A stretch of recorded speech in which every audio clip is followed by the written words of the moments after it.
Bristol Motor Speedway.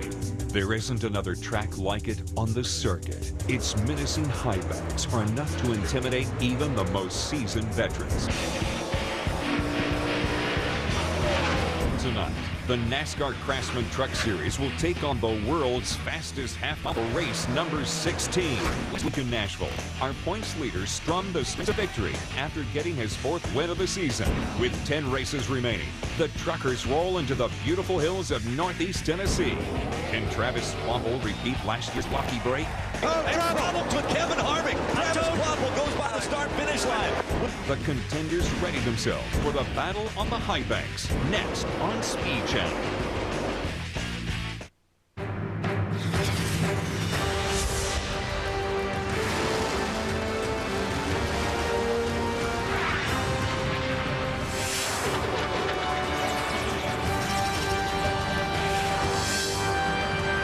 We are on the lights at Thunder Valley, Bristol Motor Speedway for race 16 of the NASCAR Craftsman Truck Series. Speed Channel's coverage of the NASCAR Craftsman Truck Series pre-race show is presented by Craftsman. Beautiful day in Bristol, Tennessee today. The temperature has begun to drop now that the sun has gone down. Currently 78 degrees. The chase for the truck championship begins tonight right here at Bristol Motor Speedway. The NASCAR Craftsman Truck Series unofficial chase for the championship begins tonight at Bristol. With only 10 races left, it's time for the title contenders to assess what needs to be done in this final stretch. 2 weeks ago, Bobby Hamilton claimed the top spot in the series. And after last week's victory in Nashville, he solidified his chances for the big trophy. With only one finish out of the top 10 since June, Hamilton is certainly in championship form.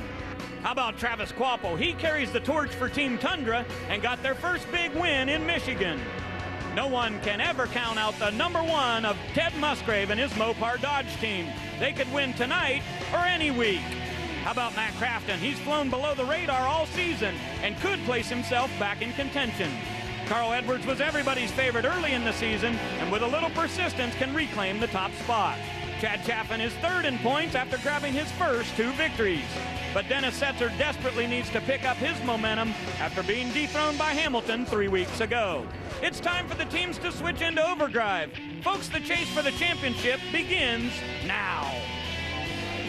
Okay, so this is the final 10 races, but as we reflect back on the last 3, Dennis Setzer from a 166-point lead to 84 back. When you look at those last 3 races, what do you think about? Well, I don't know. You know, we can't change much. Our Silverado's been good every week. Unfortunately, different things just happen each week right there. But the team's done a great job. They're pulling together. We'll just see where it goes. Mid-pack tonight, what's this race going to be like? I don't know. It's always tough here at Bristol. Follow the leader. You know, you got to wait on that guy to slide up a little bit. You know, we made some gains on our chassis just for qualifying. So I'm excited about starting the race. Okay, good luck. Dennis Setzer's one guy that's gone a little ways back in the points, and Wendy is standing by with another guy.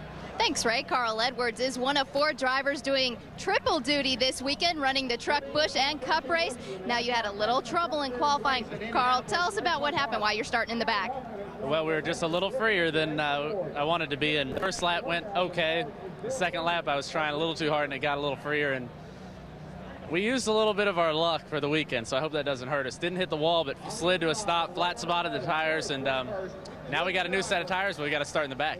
All right, Carl Edwards, if he completes all the laps this weekend, it will be 950 laps at Bristol. That's a lot of seat time for Carl Edwards. We take a look at the Ford top 10 point standings. For the past 2 races, Bobby Hamilton has increased his lead in the points championship. Teammate Chad Chaffin, with 2 wins this year, has broke into the top 3. Hello, everyone. I'm Rick Allen alongside of Phil Parsons and Michael Waltrip.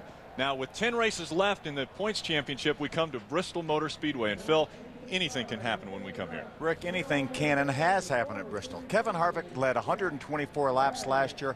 He was within a lap of winning this race, cut down a tire, hit the wall, finished 10th. Bobby Hamilton, as we saw, comes in here with an 84-point lead. But, Michael, at this racetrack, no lead is safe. That's for sure, Phil. But if you can protect that lead and get that truck to victory lane, there's not a more special place to get a victory on the circuit than here at Bristol Motor Speedway. Race car drivers and crew members, they've got testosterone running out their ears. They're macho. They want to prove that they can beat the toughest track on the circuit. This place is it, so if you win, you walk around with your chest poked out for a couple weeks. And Phil, we would know we both won here. That's right. Well, victories are hard to come by here at Bristol Motor Speedway, and well, 66% of the booth has a victory here, so we'll see what happens tonight. I don't think I can get one, though.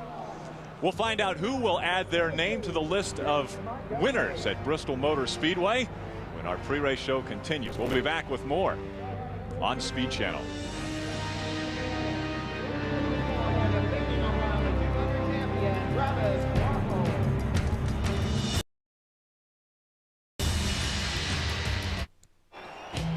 Speed Channel's coverage of the NASCAR Craftsman Truck Series pre-race show is brought to you by Craftsman, the official tools of NASCAR and the NHRA.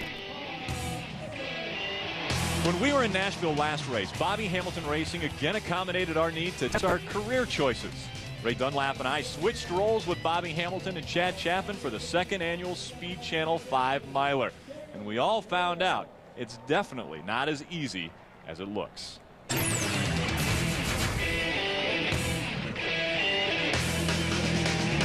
Welcome to Nashville, Tennessee. It's the second annual Speed Channel 5-miler from the Nashville Fairgrounds. Hi, I'm Chad Chaffin alongside with Chase Montgomery. Chase, last year we saw a very exciting race that saw Ray Dunlap take the checkered flag. Last year was a great race. We saw a lot of bumping and banging, and it proved to be a race of the survival of the fittest. You know, sometimes the best driver doesn't always win. That's the case we saw last year with Ray coming home with the trophy. I'm going to walk down here and see what these guys think about their trucks after their hot laps and all. After all, last year, this man to my left won the race, and this man was runner-up. What are you thinking about it? Well, I think it was tainted, the victory last year. You know, Ray was in my way, bumped me out of the way, and I wasn't able to come back. And now I understand the rules of racing. Now that I got the Square D Dodge running extremely well, Craftsman and Dickies and everybody, our sponsors on board this year, we're going right to the front. Well, guys, I don't know what tainted means, but it ought to be an interesting race. Ray, what do you think about today? Well, Bobby, here's my thing. The Square D Dodge has 3 victories already this year in the Custom Truck Series, and the Dickies Dodge only has 2. So today, I'm going to even the score. I'll tell you, Chase, last year was an exciting race, and as they're fixing to take the green, this year I'm going with Rick. Last year Ray won the race, but it was under a cloud of controversy, and it's kind of like a flip of a coin. There's only 2 of them out there. There's a winner and a loser. I'm going with Rick. Well, you know, Chad, I think I'm going to have to go with Ray. Ray and his crew chief, they know how to get that car through tech line. You know, I think they might be able to slip a couple things by. We're winning. We're going to win this thing.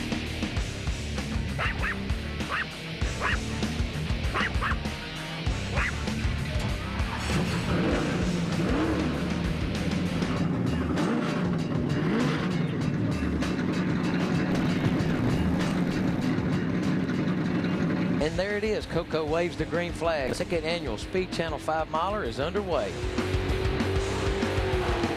Hey, Wendy, I see the Square D Dodge out there running. He seems to be running pretty good, but the thing is all over the racetrack. He seems to be running high a lot. What's going on out there? He's not taking any of the advice I'm giving him, and I know he doesn't approve this race because Ray stole the show last year, but Rick's just not listening. Okay, guys, that's the story from the crew chief. She's not very happy, and remember what he said about tainted. I still hadn't figured that one out, but this is definitely looking tainted right now. Look at Rick. He's running the high line. Phil, I see a lot of slipping and sliding out there. What's Ray saying about the Dickies Dodge right now? Well, Bobby, we freed that thing up a little bit, as I told you before the race, because we thought it was going to get too tight. And all he's done is whine about the thing being too loose. But if he just stays with it, the thing's going to come around, it's going to tighten up, and it's going to stop him just like he did last year. It is incredible. I haven't seen side-by-side racing like this in a long time here at the fairgrounds. These guys are true champions. What an incredible finish, and Rick Allen takes the checker flag. That was an amazing race. Yeah! That's what I'm talking about. Woo! Yeah! Woo! Woo!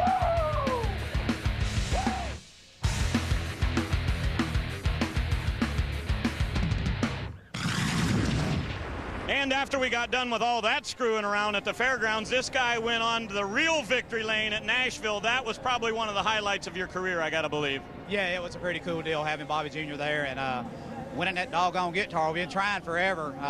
Chad had, everybody from Nashville has. You know, DW's got one. Sterling had him. I think DW's the only one from Nashville that got one, so it was a cool weekend. You started 13th tonight. Is that too far back to get right to the front? Well, I mean, we started 15th at Nashville on a concrete racetrack, and this is the same truck Bobby Jr. had there.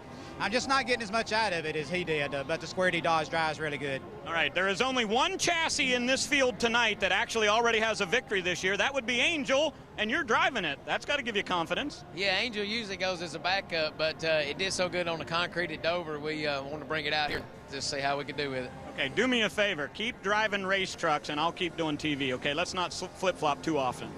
Well, you finished second in the two-man race. That ain't bad. That means I did worse than that. No, you did okay. That's Chad Chaffin, and he rolls up tonight in 8th place. Guys? That points championship tightening up. As again we mentioned, 10 races remain. Bobby Hamilton on top by 84 over Dennis Setzer. The crowd filing in to Bristol Motor Speedway for race number 16.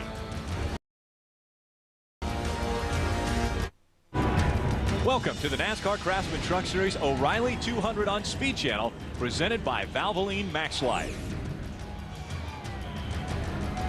Great crowd for tonight's straights. Let's go down trackside for tonight's invocation and national anthem. Ladies and gentlemen, would you please rise and remove your caps for the invocation by the Reverend Earl Shute, Director of Ministry for the Campus Crusade for Christ at East Tennessee State University. Let's pray together. Our Heavenly Father, we thank you for this great nation. We thank you for the freedom that we can enjoy here tonight. Thank you for our men and women in arms who have made this freedom possible. We pray for wisdom for our leaders of our nation, leaders of our state, leaders of our cities. We ask for your blessing and your glory, and we pray in your name. Amen. Please remain standing for our national anthem by the ETSU Pride Singers. Oh, say can you see by the dawn's early light what so proudly we hailed at the twilight's last gleaming, whose broad stripes and bright stars through the perilous fight o'er the ramparts we watched were so gallantly streaming, and the rocket's red glare, the bombs bursting in air, gave proof through the night that our flag was still there. Oh, say does that star-spangled banner yet wave o'er the land of the free and the home of the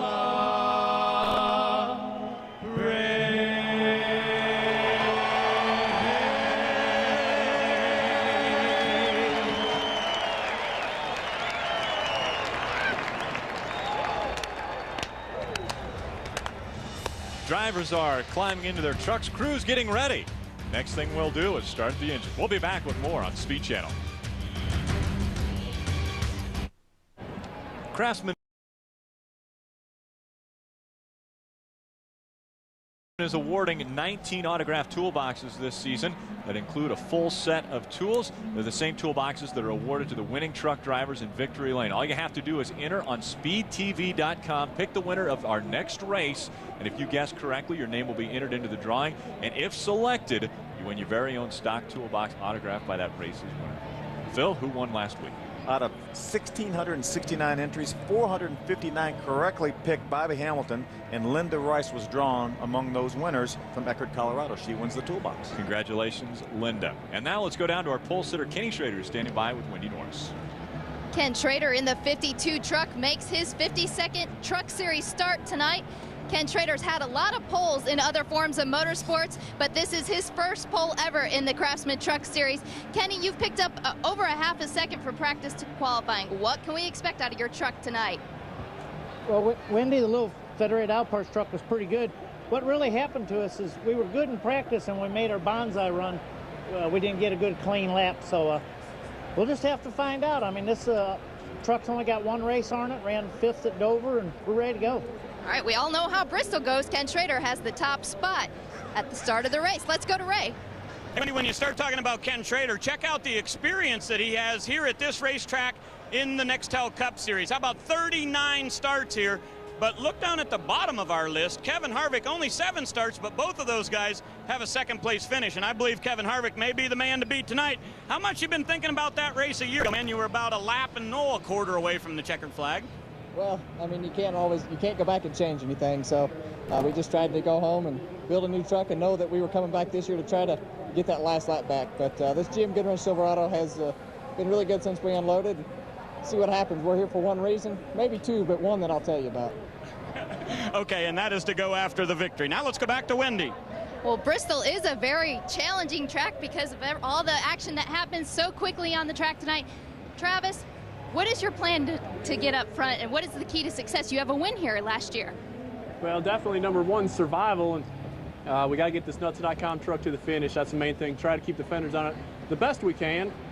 See what we can do with pit strategy. That was a big plus for me last year. Got out in front of them guys and stayed out there all night long for me and Harvick. So looking forward to tonight's race. We got a really good truck, I think, but there's a bunch of trucks right here that are pretty darn good. So hopefully we can just be there at the end. All right, last year when Travis Quapple won, he did it from the 12th spot. Tonight he starts 14th. Ray? And just a little bit deeper in the field than that, Wendy, is Ted Musgrave. And Ted, size up your competition here tonight. This is a pretty tough field. Yeah, here, you want to drive? It's good, like I say, the competition is really strong. Our truck just bobbled a little bit qualifying, but we got a good, strong truck in the long run, so be patient. That's the biggest thing they need to do. All right, we'll see if he adheres to that rule later. Wendy? Robbie Gordon makes his 4th series truck series start. Robbie, an exciting weekend for you. You're another guy doing triple duty. Yeah, it should be a lot of fun. We're sitting here 23rd. The George Thorogood Bad to the Bone Chevrolet was a lot better than this in practice, and we'll see what happens. When we put tape on it, we got loose. We think we're going to have a really good race truck tonight. All right, Robbie Gordon, the last time he was in a truck was 1997, and that was in California. Robbie Gordon in that Axiom All-Star Chevrolet. Michael Waltrip actually drove that at Lowe's. Let's get this now race for the words we've go all down been waiting for tonight's command. Rally 200 Grand Marshal, Preston Vance. Drivers, start your engines.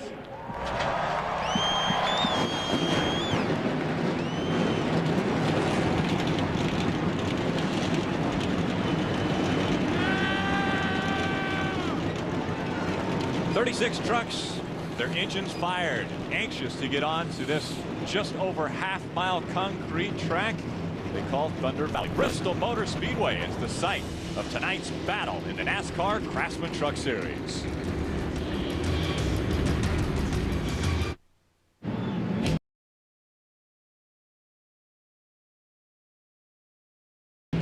The NASCAR Craftsman Truck Series O'Reilly 200 on Speed Channel is brought to you by Craftsman, the official tools of NASCAR and the NHRA. By the next Ford F-150, 2004 Motor Trend Truck of the Year. And by the United States Army, an army of one.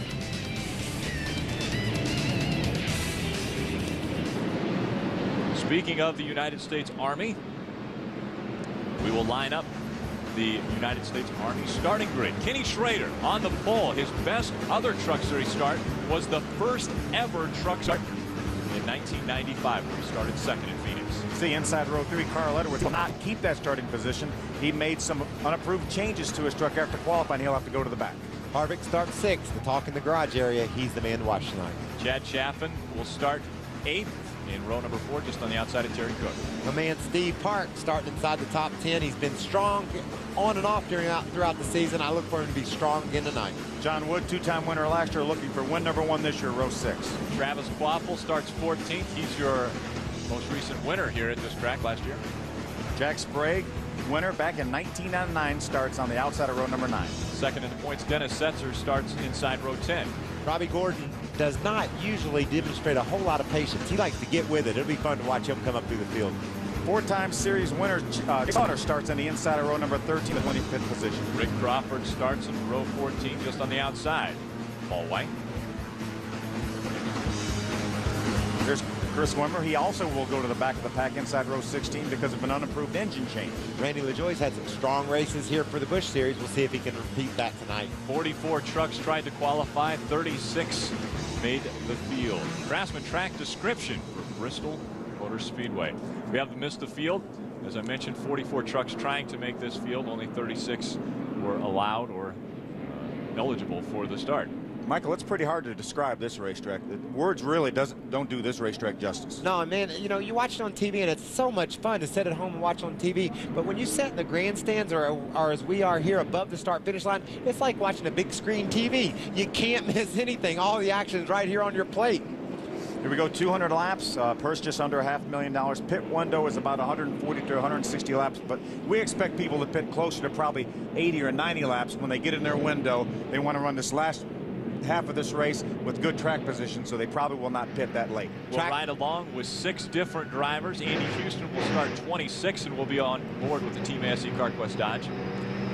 Robbie Gordon starts in the 23rd position in the Axiom All-Star Chevrolet. And you'll see Johnny Benson, he's just signed on to drive that truck the rest of the year. We can talk to him via radio tonight. He's driving the Toyota Tundra. Starting 12th, the NTN Bearings number 17 of David Rudiman. We'll ride along with him. There's our Daytona pole winner. Terry Cook starts in the 7th position in the Power Stroke Diesel Ford. And on the pole, Kenny Schrader, you know, we always get a chance to talk to him throughout the night, so we'll check in with Schrader's progress as well. Schrader has the possibility to have the win from the pole award given to him by winning tonight's race. Ken Schrader can win $14,000 for his team. If he doesn't win, $2,000 will again be added to the prize money. There's only been one winner from the pole this year, Ted Musgrave at Milwaukee. We are just over a half a lap away from a green flag. Action is fixing to get intense. I love this track. You know, I kind of tried to float a balloon in Atlanta with the shebang start. There's going to be some banging here. I remember that, by the way. You know, Darrell had that whole boogity thing going. I'm thinking shebang. How'd that work for you there? It did not too good. But here might happen a little bit because we will bang. She will bang, and it's going to happen repeatedly, and it's going to happen early. Ooh, I can't wait to watch this race. And often. I'm as excited as Kenny Wallace was on the last lap at RP. Honorary flag starter on the flag stand. The green flag flies, and we're underway with the O'Reilly 200. 3 wide early on going into turn 1. Robbie Gordon was responsible for that. I told you he didn't show a whole lot of patience. That's not his style. We'll see if he can make that pay off as he marches through the field. Mike Skinner gets a jump on Schrader and takes the lead early. Great jump by Mike Skinner from the outside pole position, was able to drive down to turn number 1 and beat our pole sitter, Ken Schrader. Shane Neal followed him and now currently is in the 2nd position. But watch that 92 truck, Kevin Harvick. He's coming. The guy that's in a little bit of trouble right now is our pole sitter. Schrader's got pinched up to the high groove. You just can't run up there, Phil. The groove is not there for you to make progress. You can hang on, but you cannot make good time up there. Park is on the inside of him now, as you can see, looking out the back. Michael, there's so many racetracks. We talk about the outside groove and how it will work in during the race. It never really happens here at Bristol. The bottom of the racetrack is where you have to be here. One after the other, they are shuffling Kenny Schrader back. And he continues to go the wrong direction. That's why you see a lot of cautions here, Phil. There's not a lot of options. You want to be on the bottom. Everybody fights for the bottom. A guy gets just a nose on the inside of the truck he's racing. He's going to say, I got to take advantage of this opportunity. Goes ahead, stuffs it down in the corner. The 2 trucks hit together, and you have a spin and a crash and a caution. And we will see that tonight. And yes, we'll give you an example of that here in a little while. 4 laps, Kenny Schrader went from 1st to 9th. He's found himself a place to run there, but he's not able to shake Matt Crafton. Schrader's truck just isn't up to the speed he needs in order to be able to hold on. You know, we saw so many good trucks in practice that really didn't get quite the qualifying effort in that they wanted to, because these trucks were impounded after qualifying. They were not allowed really to work on these trucks with very minimal changes. So a lot of the race setups that these guys had are a lot better than their qualifying setups. So we should see a lot of shuffling from good trucks from the back towards the front. And a lot of that shuffling, Phil, will go on pit road. These guys will implement all kinds of different strategies, trying to get that all-important track position as we race toward the end of this race. That's why we were talking earlier. Ooh, little contact there. Chase Montgomery, the 8 on the outside. Bill Lester, the 22 on the inside. These trucks can probably go 140 or 50 laps on fuel, but nobody wants to have only 50 laps to get drive all the way back through this traffic. They want a good track position for the second half of the race. Frustrating for Chase Montgomery on the outside. What's it like being a rookie at a track like this? Well, you just hear all the horror stories, Rick. Everybody tells you how terrible it's going to be. If you buy into that, then you're not going to have a good night. You need to come to Bristol with a lot of confidence. You need to try to race the track, understand that you can survive this race. You can be successful here if you go about it right. And there's nowhere to hide in this race, Rick. If you're off the pace a little bit, it is so over-dramatized here because these trucks get around here so fast. I mean, if you're a little bit off, you can get yourself lapped in 15, 20 laps. Michael, you mentioned confidence coming into this race. Only 2 drivers in the field that have won a Truck Series race here, Jack Sprague and last year Travis Kvapil. Mike Skinner leading his 8th race this year. Second time leading here at Bristol.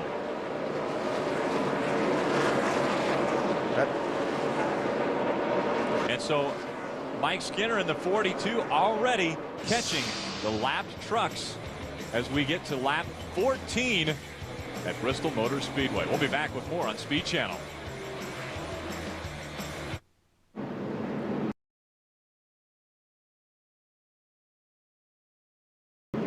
Be sure to tune in to Speed Monday through Thursday at 10 p.m. Eastern to catch Wind Tunnel with Dave Despain. Dave's going to take your calls and emails live on virtually any racing subject. Now, tomorrow's guest is Nextel Cup driver Jeremy Mayfield, who currently sits 11th in Nextel Cup point standings, only 6 points behind teammate and 10th in points, Casey Kane. That's tomorrow night. Dave Despain on Wind Tunnel. Robert Huffman brings out our first caution of the night at Bristol, and he spun coming out of turn number 2. Let's take a look at that. Well, contact right there, Michael. Got hit by the 2 truck of Andy Houston. Doesn't take much. You can just breathe on another truck here and around you go. Yeah, these guys, the intensity level picks up, Bill, as the leader. Oh, you see there, he wasn't in there, but he said, I think I can get in there. And Robert closed the hole and went for a spin. The intensity level here picks up quite a bit, Bill, as the leader catches the end of the field. You know, as we were going to break, we said that the leader was catching lap traffic. When he did that, everybody said, I got to go, I got to go. And you saw there an example of somebody that had to go and ran over somebody in the process of doing so. Tires being changed on the number 12 of Robert Huffman. Mike Skinner continues to lead. The free pass being given to the 63 of Chris Wimmer. He was the first one lap down, so he gains his lap back. A few other trucks making some adjustments. The 14 of Rick Crawford coming in. Also the 06 of Jay Sauter. Randy LaJoy in the 59 and Shane Sieg in the 07. All coming down pit road.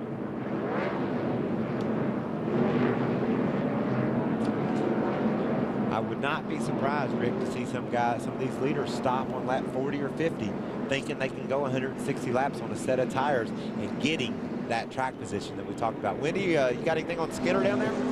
I sure do. Mike Skinner, he's just complaining that his truck has been too tight at the beginning of the race, which is pretty normal. This is one of Skinner's favorite tracks, so it's no surprise he's been running up front. We're already seeing crew chiefs not being able to communicate with drivers. John Munson, his crew chief, has already told Mike, I can't really communicate with you during these green flag laps. So the problem that we expected between driver communication with their crew chief has already happened tonight. Now, Michael, you had just mentioned that around lap 40, they might come in and just try to run it on one pit stop. Would anyone, this being a 106.6 mile race, would anyone think, hey, I can make it the whole way? I don't think so, Rick, but you have so many caution laps here. You can pit pretty early and feel safe, but the caution flag's going to fly. You're going to be able to run under reduced speed and get better gas mileage. You get close to making it all the way, but I think you got to pit around. I think you could almost figure on pitting now and making it. What happens, though, oh, look at that bundle of trucks off board. Whew. What happens, though, if it runs a long green flag segment, your tires get wore out. So it's really a gamble if you do pit this early. If you get a caution every 20 or 30 laps, then you have your tires have a chance to cool off. So you run 20 or 30 laps, then you run 4 or 5 laps under the caution, they cool off, and you get a lot of cycles, but you don't get that many continuous laps on the tires. And Bill, it looks like that number 92 truck is as good as it was advertised in the garage. Everybody was talking about how fast that truck was. He is all over Skinner here early in the going. Kevin Harvick dominated this race a year ago, and then problems with the right front tire, just over a lap to go in the race. enabled Travis Quapple to gain his first and only win of the season last year in his chase for the championship. And now he looks to put a lot of pressure on our current leader, Mike Skinner, to try to take over the top spot. He is putting a lot of pressure on Mike Skinner right there. Kevin Harvick is taking up right where he left off last year with such a good truck. He said he built a brand new truck for this race because he ruined that truck last year when he cut down that right front tire. There you see Bill Luster lapping the 12 of Robert Huffman. Robert is one lap down. There's Jack Sprague, the 16 truck. Remember, Carl Edwards, the 99 truck, started at the very back of the field. He's already up to the 20th position. A pretty good move. Go back up front. The race for the top spot between Skinner and the 92. That is Kevin Harvick in that Goodwrench Chevrolet. Wendy, what's happening with him? Kevin Harvick's been pretty quiet on the radio. Actually, the truck he is running tonight is one of Matt Crafton's truck from earlier in the year. Matt Crafton ran that truck at Dover. He hated it so much, he said, Kevin, I'm giving it to you. I want you to drive it because I hate this truck. So Kevin Harvick said, I'll take it to Bristol. So that is the truck that Kevin Harvick is making laps tonight at Bristol. Now, earlier in the show, Kevin Harvick talked to Ray Dunlap about there's two reasons that he's here. One of those is to try to win this race. Another one might be to prove to Matt Crafton this isn't a bad truck. Yeah, Harvick owns those trucks. He knows what all went into getting them built. He probably want to make sure everybody knows that they're good trucks. And he's proven right now he's got a pretty good hot rod. A little bit loose coming off. Yeah, pretty good wiggle coming off the corner though. But we'll see that a lot. Even when the truck here is pretty good, there's so many bumps on this racetrack, it can actually turn a truck sideways, even though your truck is really plenty tight enough. Plus, Rick, watch them. They use the apron. The trucks will actually run down on the asphalt to try to get them to turn. Anytime you do that, you're going to have it. See how low he was on the track? He was all the way down on the black part of the track. Anytime you do that, it loosens up the truck, helps it turn. But sometimes you do it a little bit too much or don't hit it just right, the thing will snap sideways on you. Now, something that's very deceiving here is the banking on this track. It's 36 degrees. We don't run any tracks in the Craftsman Truck Series that have this much banking. Except Daytona. I mean, that's 31 degrees. But that's the only thing remotely close. Right. And that's what makes this place so crazy. It's so much fun. That's why there's over 70, 80,000 people here tonight watching. The action is intense, and it's all right here in your lap. They don't go too far away from you before they come right back. So you're not going to miss anything here at Bristol. You can sit in the grandstands and just keep your eyes fixed in one position and see the entire racetrack here. It's one of the most incredible sights you can ever see. The grandstands go, I don't know how many stories they go up, but 160,000 seats around this half-mile racetrack. Terry Cook in the Power Stroke Diesel number 10 running very well in 5th position. Ray, what's happening with Terry? Well, Rick, he's moved up a couple of spots after qualifying, but here's the thing. He's real tight in the center, and he said they want to make air pressure adjustments on the right side, but maybe even a little bigger problem. He said the brake pedal is already starting to go soft, and that'll be a big problem that we're at lap 36. Saw a little bit of smoke coming out of one truck there too, guys, but the brake pedal a little bit soft on Cook. Brad Teague in the 90 throwing some smoke out right in front of Terry Cook. He's got to be worried about that. Yeah, NASCAR is going to probably make Brad Teague park that truck, or at least come to pit road to look at it, because that's quite excessive. Now you can see there from Terry Cook's truck, though, there wasn't any oil being put on his windshield, so NASCAR will black flag him. Looks like he's getting quite a bit of tire rub on the right front. The black flag coming out for the 08, actually, of A.J. Fike, not running the minimum speed around Bristol Motor Speedway. The next guy that'll get the black flag will be the 90. He's got an oil leak. It's just coming out of the right front tire area. Pass for position right there. Steve Park able to get by the 10 truck of Terry Cook for the 5th spot. And now Andy Houston, the next truck to be shuffled outside of the line. Skinner's holding pat. Check it out. Little contact right there. A little more contact. Oh, here we go. A crash up ahead of the leaders. This is what happens. The leaders get... Oh, no. Very hard hit. Randy LaJoie, the 59, getting into that. 29 of Deborah Renshaw. Like we said, Phil, you know, the leaders were there. People started saying, I got to go, and then you're going to have a crash. We're going to see that repeatedly tonight. That's unfortunate for Randy. Couldn't squeeze underneath that crash. Brandon Witt got turned around, and that precipitated this mess. As you mentioned, Michael, you know, early on in the race, when you don't see the leader in your mirror, you're going to give that guy a little bit extra room. You see the leader in the mirror, no more room. Got to have that space, buddy. Hate it for you. Yeah. 3 trucks involved in this accident. Our second caution has come out at Thunder Valley. Brandon Witt having troubles in the 38, gets up into the wall. Deborah Renshaw also involved, and then getting caught up in the accident. They call a track like this a self-cleaning track, where everything just drops down to the bottom, and the 59 of Randy LaJoie trying to get out of the way, but everything dropped down right in front of him. Take a look at why we're under caution number 2, Bristol Motor Speedway.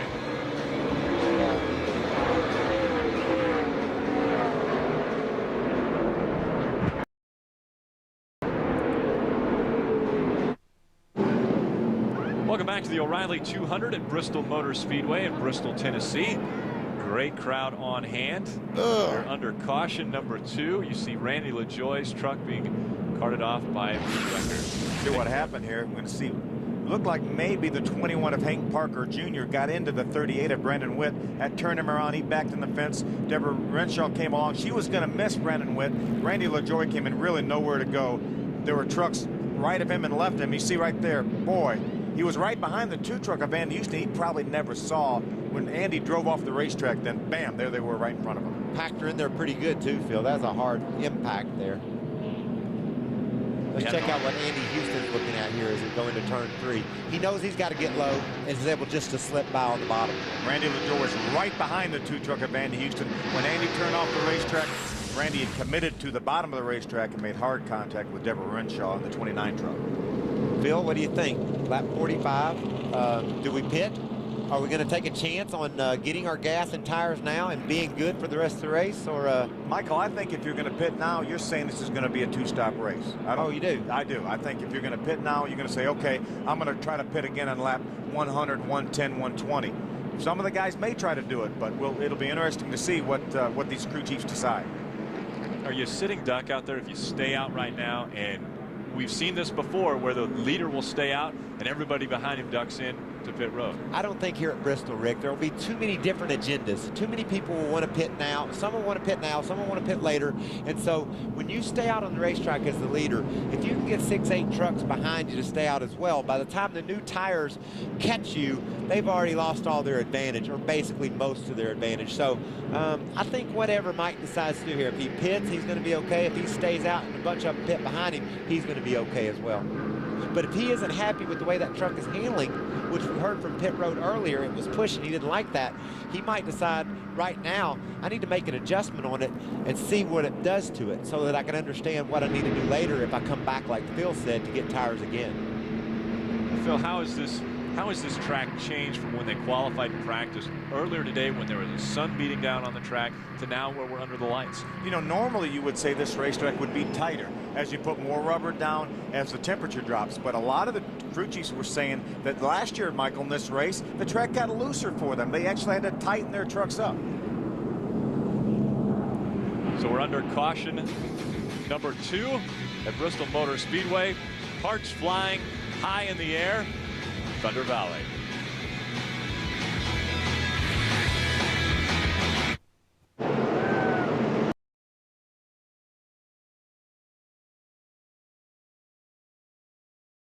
Welcome back to the O'Reilly 200 at Bristol Motor Speedway. A phenomenal crowd on hand for tonight's race. Just 10 races away from the championship of the NASCAR Craftsman Truck Series. And here come your leader. And it looks as though there are going to be quite a few trucks following onto pit road. Wendy Norris. All the front runners coming down pit road. Kevin Harvick is in his stall. They reminded him to stop short because Mike Skinner hits right in front of him. They're going to take 4 tires of fuel, little air pressure adjustment because they've been tight off, and also track bar. Meanwhile, the 42 of Mike Skinner is also in for 4 tires and fuel. They too have been tight. They're going to make a wedge adjustment. They also pull the tape on the right side grill. Let's go to Ray. Well, thank you, Wendy. The 75 comes in running fourth. David Starr and his guys know that his truck is very, very tight. They want to loosen him up, so they're going to raise the track bar. Ronnie Carrier and James Rowland are the tire changers. George Landers does the jacking. Skip Dugan is the gas man. These guys have been practicing all week. They had a little bit of a problem at our last race. They go to work. Now, right beside him, the 50 truck of John Wood is in. they had the exact same issue. They want to loosen him up by raising the track bar too. They're a little bit slower here because they wanted to pull spring rubber also. You see, they also take a bunch of tape off of the front. John Wood has been on the radio saying it has been getting hotter and hotter and hotter. The 50 truck is going to lose a lot of positions here to do all that work. Ken Schrader started this race on the pole, and he's fallen back into the pack.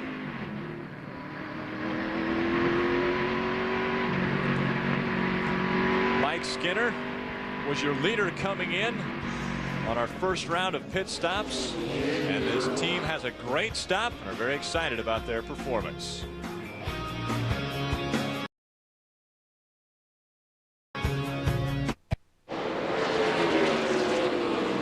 After pit stop, Shane Meal comes out on top, and he will lead the field after 57 laps have been completed. The biggest reason Shane Meal's leading is he did not pit. He was one of 4 trucks that he elected not to pit. The 15 of Shane Meal, the 8 of Chase Montgomery, the 14 of Rick Crawford were 3 of the 4 trucks that they elected not to pit, and right now they're currently being shown first, second, and third. You know, Phil, we haven't seen a whole lot of progress on these guys. Oh, and look at there, Phil, 3 wide. Can't do that here, can you? Are you surprised that Carl was a part of that? Up on the outside, making it work. Here we go again. Wow. This is a sporting spectacle. Is Now, that a fair statement? I think so. In practice, Carl Edwards had the fastest truck, and then qualified. Oh, trouble. Somebody just caught a glimpse of somebody bouncing off the fence pretty hard coming off the corner. It was the 90 truck. Yeah. Seen him in trouble earlier with an oil leak. 3 wide again into 3. Breathe. Take a deep breath, Michael. We'll be okay. You know, it looks a whole lot worse watching it from up here than it does from inside the car and truck, doesn't it? Yeah, and I got to go do this a couple of nights this weekend, man. Well, it's only 750 laps. Skinner and Harvick are working their way through the trucks that didn't pit. But in the meanwhile, Shane Meal has driven away. But he's going to get into some heavy traffic here momentarily. And Ken Schrader, our pole sitter, is the next truck that will go 1 lap down to our leader, Shane Meal. This isn't going at all like Schrader had planned. I can promise you that. I don't know what's wrong with that truck. Right in front of Schrader. Yeah, you heard Kenny back out of the throttle there because he saw that go on David Reagan, the 67 truck, get big time sideways. Ray, what's wrong with Kenny Schrader? Well, Phil, no power steering, and he said it happened on about lap 4. All of a sudden, Schrader said he just couldn't get off at turn 4 or turn number 2. So he said the problem was because he has no power steering. That thing is a manhandling job tonight for 200 laps. Boy, this would be so difficult here.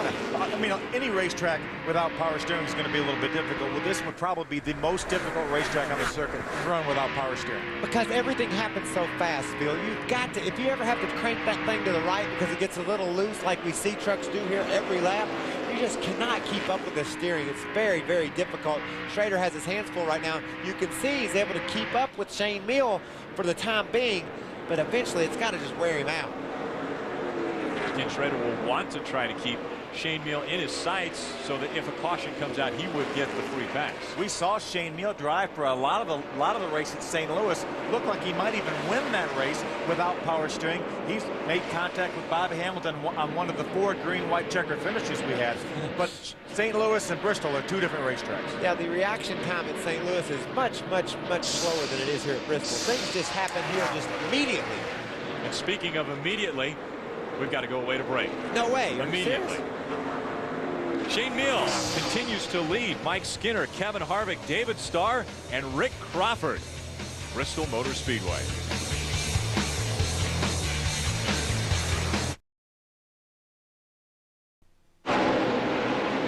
Tomorrow live at 3 p.m. on Speed Channel, the stars of the NASCAR Busch Series hit the high banks of Bristol Motor Speedway for Busch Pole qualifying.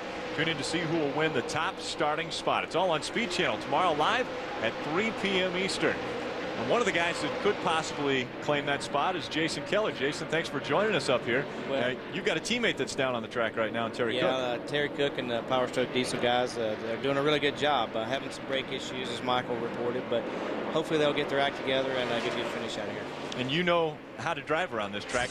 Now it's 75% of the booth has a win at Bristol Motor Speedway, and I'm the only guy that doesn't. And you still don't. That's right. That's right. Looking forward. Bristol's a great place to race, and looking forward to the weekend. Looks as though Robert Huffman in the number 12 is being shown the black flag for not being able to maintain the minimum speed. Remember we talked at the beginning of the show, Phil, you just can't hide here at Bristol. If your truck won't go, they're gonna pick you out and put you on the sideline. And you want to stay out of the faster truck's way, and that's extremely difficult to do here. You see this, it looks like somewhat of a wide racetrack, but as far as raceable, it's not near this wide. Check out Kenny Schrader. He has fallen a lap down and then is keeping pace with the leader. Hadn't lost anything to him. Well, now Shane Meal has taken over the top spot, but when we were at break, he was very close to losing control of this truck. Lap truck, the 07 of Shane Sieg. He tries to cut him just a little bit close, getting down in turn number 1. Didn't quite have him cleared. That's been a lot of people who move like that. With more on Shane Meal, Wendy Norris. This is a brand new truck for Shane Meal. The only complaint he's had is a little loose in and tight in the middle. But otherwise, no complaints for Shane Meal. We'll see. As soon as I find out when Shane Meal's going to pit, I'll let you guys know.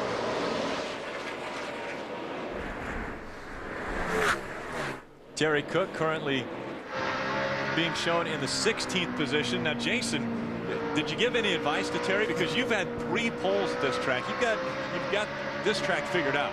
Well, we usually run well here, and really excited about it. But one of the reasons I think the Power Stroke guys are a little bit behind, they got bottled in on pit road. This is a really tight pit road, and unfortunately the pit stall that they picked was right behind Kent Schrader, and so lost a little position, little spots on pit road, but now they're holding their own with some good trucks, and hopefully they can move towards the front here. Ray, what's going on with Terry? Well, Jason was all over it. They actually lost 11 spots on pit road by getting blocked in there by Schrader. They did clean his windshield off, but here's an even bigger problem. The crew cannot hear Terry. They have no radio contact, so they have no idea what's going on with his truck now. I told you earlier he had soft brakes, then he got blocked in, now he has a radio problem. Well, we saw this last week at Nashville with Bobby Hamilton, and he was doing hand signals. Can they do hand signals at a track like Bristol, or do they got to keep both on the wheel? You do some hand signals here at Bristol, but I'm not so sure that Terry's going to do them to his crew. Because they're that's to your other competitors. Exactly. There are some hand signals here, but things happen so fast. There's so much action going around this racetrack. I'm trying to watch the race and talk too, so it's just so exciting. Michael, you made a good point that Schrader's keeping up with a 15 truck right now, but now he's in traffic. How good do you think he can do with no power steering in traffic? Well, I think something had to happen. I think they must have got that power steering squared away or something, but he is driving the heck out of that truck. What will happen, though, we'll see here, Jason, the leaders have now caught the back of the field. The spotters are on the radio saying, the leaders are coming, we got to go, we got to go. If a guy gets just a half a fender on someone, he's going to stick it on down in the corner. Don't be surprised if the caution flag doesn't fall here in a second. To watch Kenny Schrader, watch his hands there. Now, he's not going to have to turn the wheel any more than he normally would. It's just going to be harder to do that. And it looks like he's almost moving his hands around instead of a typical 10 and 2. Look, he's got his left hand almost at the top, probably because it's so hard to turn. He's getting a little bit better leverage that way. Well, I've driven a few dirt cars, and that's a workout. And Schrader does that about every day. So I'm sure he's got the arms to do the job. But man, having this work cut out for him here at Bristol is just more than you would hope to have to put up with. And Michael, you touched on it earlier that sometimes they'll use the apron to help them turn a little bit. Is that something that Ken can be doing? No, because the thing will jump sideways on him, and then he can't correct it in time if he doesn't have power steering. He's just in a pickle here. He's between the leader and second place. They're in lap traffic. They're at Bristol. It can't get any worse. No, he's in bad shape, and when he runs up on these lap cars, it's going to be really hard for him to keep his nose clean here. And he wants to stay right behind Shane Meal, because if the caution flag was to come out and he was right behind Shane Meal, he would get the free pass. If he lets another truck get in between he and Shane Meal, that's also a lap down, the caution comes out, he would not get the free pass, they would. And that's exactly what he's thinking about, Phil. He's thinking, I've got to stay right on the 15's bumper. The 15 is making holes for me. I've got to fill those holes right behind him in order to keep myself in a position to hopefully get a lap back. Now, you had talked about the strategy of possibly coming in and pitting when we had the caution around the early laps at lap 40, and Mike Skinner was the leader at that time, decided to come in. Shane Meal took over the top spot by not pitting, but now Mike Skinner is right behind him. and he's on fresher tires for sure. And I believe that Shane Meal is proven to Mike Skinner and these other guys, it's okay to run 100, 150 laps on a set of tires. This might be helping to make Mike Skinner's, these other guys' decisions to make this just a one-stop race. Michael, you're exactly right, because Shane Meal's fastest lap was lap 56 when he had 56 laps on these tires, and about 40 of those were green flag laps. So they know these tires are good for at least 60, 70 laps as far as really fast. Ray, what's going on? Hey, just wanted to add on that Square D Dodge for you guys a little bit. It was running pretty hot. They pitted on that last round, and they pulled some tape off of the front of the nose there. Also, he was pretty tied off, so they decided to loosen him up by raising the track bar 2 rounds for Bobby Hamilton. He said that made a big improvement on this truck, but they don't want to loosen him up too much because he said he had that problem last year. So he says little adjustments is the way we'll make it better. They are planning on pitting one more time, but I talked to a few other guys down here said that after pitting at lap 50, they could go the distance. And we got a crash on the front stretch. 13 goes around. Paul White. Paul White spinning around on the front stretch. The caution comes out for the 3rd time tonight in Thunder Valley. That's somewhat of a rarity here at Bristol, a single truck incident. I would say there might have been another one involved at some point, though. Do you think? Yeah, I would think so. Just a little bit of damage to the left rear. That may have been part of the reason. Now, with that caution coming out, Kenny Schrader being able to stay right on the rear bumper of Shane Meal, that will enable him to get the free pass and get back on the lead lap.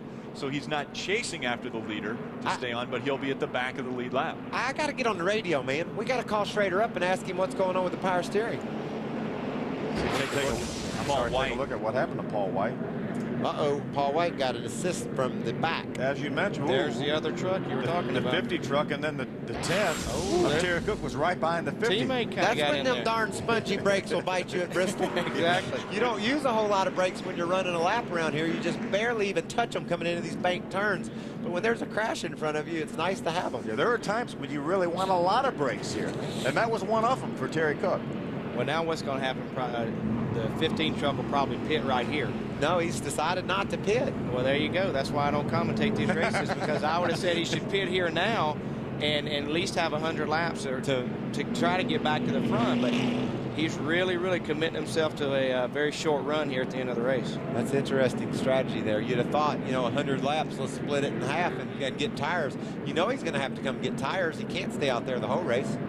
Ray? Guys, Dennis Setzer will definitely pit here. He has to go way around Rick Crawford there.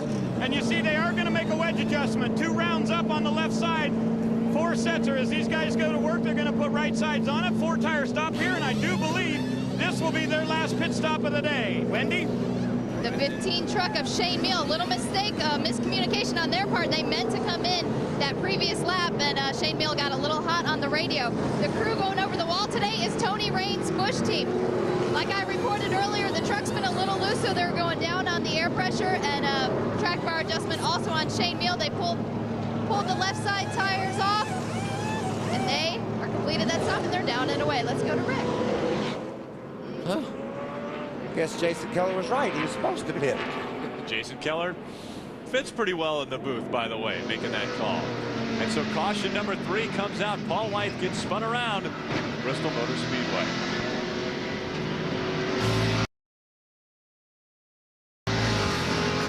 Schrader can get back up there now. Come on, Schrader. It looks like he's... And welcome back to Bristol Motor Speedway for the O'Reilly 200 presented by Vavoline Max Life. Hey, Michael, how you doing? Hi, were you reading a commercial? Well, hey, welcome to television. I'm new at this. I was going to say the 10 has a problem, but I'll interrupt you, Jen. I'm sorry. What did you say about Vavoline? That's the sponsor of our race tonight, the O'Reilly 200, presented by Vavoline Max Life. Mike Skinner back out in front of this race. Last time Mike Skinner was leading this race, he led 125 laps in 1996, but he finished 4th in that race. He's been the dominant truck here tonight, with the exception of pit stops. He's led every green flag lap that we've run, except for when he pitted. And Shane Meal didn't pit. I'm on a roll, aren't I, Phil? I need to be quiet for a little while. Now Shane Meal right now is in 15th.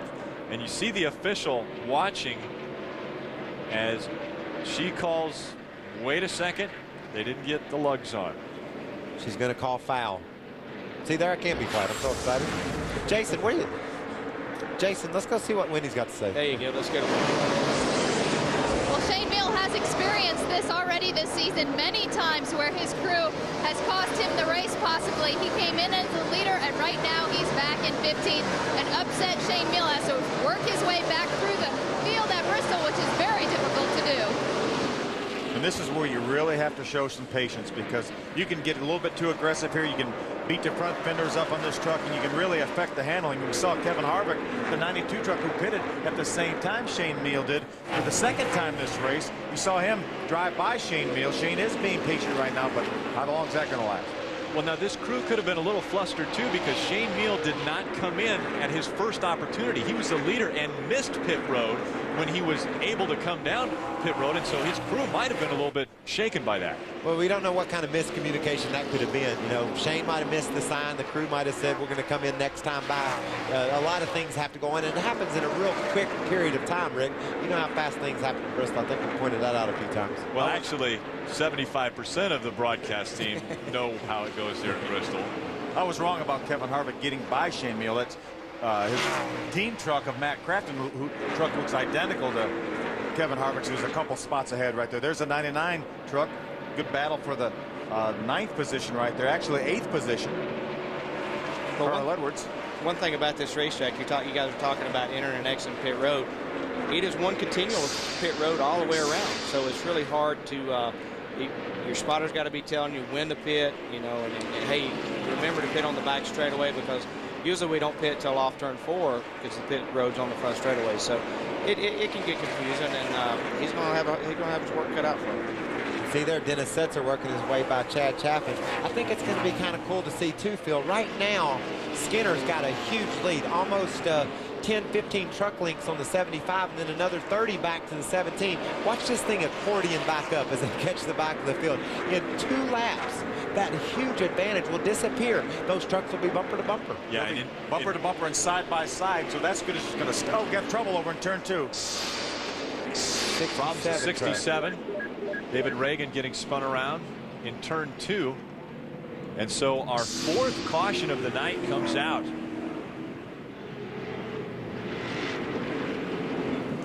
David Reagan bringing out our 4th caution at lap 121. So Bill Lester will get the free pass. Welcome back to the O'Reilly 200 on Speed Channel. David Reagan bringing out our 4th caution of the night. On lap 121, we take a look at how it happened. It looked as if you'll see in the one of those situations, Michael, where hey, the leader's coming. That's the leader right there going by. The leader's coming, and Travis Kvapil, some of that room that you give somebody when the leader's coming, you don't give him quite that much. He was all the way down on the apron. The truck bounced back up on the track, and David Reagan was in the way. Jason Keller is joining us up in the booth tonight. We appreciate your spending a little time up here before qualifying tomorrow. Now you've got 3 Bud poles already at this track. Are you going to make it 4 tomorrow? Well, we're going to try our best, most definitely. But this view you guys have and I've been experiencing right now is definitely a different view. Very excited about it, and looking forward. We've got a great sponsor with AirPlus Insoles. We've got a great relationship with Miller High Life as well. So we've got a lot of great sponsors on the car, and hopefully we can put it not only on the pole. We've qualified on the pole 3 times, but we've only won 1 race here, so hopefully we can change that this weekend. So never won the night race here. I know Michael's won many races here, but it's just a fantastic race to watch and to race as well. Looking forward to it. Well, we wish you the best of luck. Thank you, guys. I'm gonna go back in the stands and cheer my teammate on there in the Power Stroke Diesel Ford F-150. I think that's what that is. So, well, Jason, you're more than welcome to sit up here and enjoy the caviar and shrimp and everything else that everybody thinks we have up in the booth. Well, this is nice, but I'm going to go down with the fans and sit on about the 3rd row, getting into turn 3 where all the excitement is, and watch the end of this Craftsman Truck Series race. Why don't you pitch it to Ray before you go, Jason? Ray, you got it down there? Yeah, I sure do, Jason. Hey, Dave McCarty, you guys decided to stay out. Still 80-some laps to go. What do you think about that? Well, I don't know. Shane kind of screwed it up when he missed pit road the last time, and the spare Chevy's been pretty good out front, and I think right now we're just going to roll the dice and ride along a little while and see what happens. All right, good luck. We noticed that Bobby Hamilton and Chad Chaffin just came down for tires. We'll see if that makes any difference for the 4 and the 18. Green flag comes back out for the O'Reilly 200. Mike Skinner taking it first as he leads David Starr and David Rudiman, the top 3 as they work their way down the backstretch. And again, thank you, Jason, for stopping by, and hopefully you have a great day tomorrow in qualifying and for the rest of the weekend. Great. Thank you guys for having me. I really appreciate it. Good luck this weekend, Jason. Thanks, guys.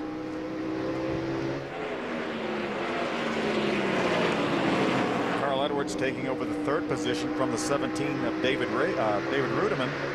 Boy, Carl got aggressive on that restart. He drove around the outside of Rudiman. Rudiman kind of got hung up in behind the 06 of Jay Sauter. Didn't get the great start he needed, and Carl looks like he's got that truck going now. Carl Edwards had the big story last race at Nashville. He was chosen to take over the 99 ride for Roush Racing in the Cup Series and had a terrible race at Nashville in the truck. And so it almost seemed like, boy, this is maybe not the best news for Carl, but then he came back and had a top 10 performance in his first ever Cup start. And now it looks like he's got his act back together in the truck series as well. And this track is right up Carl's alley. You know how he likes to mash the gas, and that'll pay dividends here at Bristol. And he's raced his way from the back of the field all the way up into contention here late in the going. There's a 2 truck of Andy Houston there. You see the 62 of Steve Park losing a few positions. It's the 46 of Dennis Setzer. There's the 15 of Shane Meal going by. Shane Meal trying to make up ground. He's currently being shown in 8th position. He restarted 20th after the problems they had in the pits.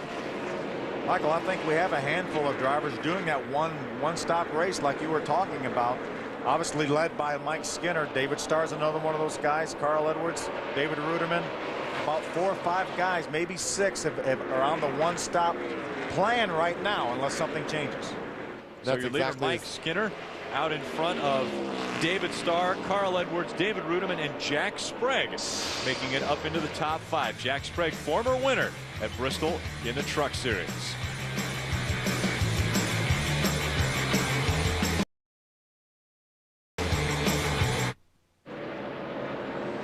Let's take a closer look at the Premier Division of NASCAR in our Nextel Cup update. Top 10 in points. Jeff Gordon taking over the top spot after Jimmy Johnson struggling the past few races to actually finish a race. Casey Kane is the man on the bubble now in 10th. And the reason he's on the bubble is the next 10 are all shooting for the spot that he holds. Wow, how cool is the chase for the championship playing out, Bill? That battle for 10th is everything you'd hope. But right now, there are 15 people that could be the next NASCAR Nextel Cup champion. That will be reduced to 10 in a couple of 3 races, and then we'll see how all that works out. Right now, 5 cars within 70 points of that 10th position right now. We've got a chase of our own taking place right now at Thunder Valley. And it is as intense as it's been all night.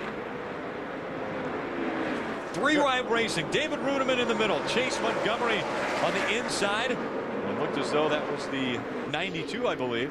Kevin Harvick that was on the outside. Rudiman's truck has gotten crazy loose. He's lost 6-8 positions. Wendy, why is that truck falling back so rapidly? Not a whole lot of complaints from David Rudiman lately. He's just been complaining that he's been loose off the exits, and that might be his problem getting around Bristol tonight. He can't complain. He ain't got time to talk. He doesn't have time to push the microphone button. There's our Kenny Schrader right there. There's Steve Park, the Orleans Dodge right in front of him. The 62 truck. He's currently in the 14th position. That truck has gotten extremely loose on Rudiman, and he has been so fortunate not to spin out over the last 10 laps. Oh, there's right behind him. Looked like maybe Terry Cook got turned there. There he is. Terry Cook got spun around on the backstretch and smoke all the way across the backstretch, slowing the pack down and bringing out caution number 5. Whew. See, Terry made some contact with the inside wall there. Not a great deal of contact, but nonetheless. They're saying you're not good. They're saying the 42 passed us.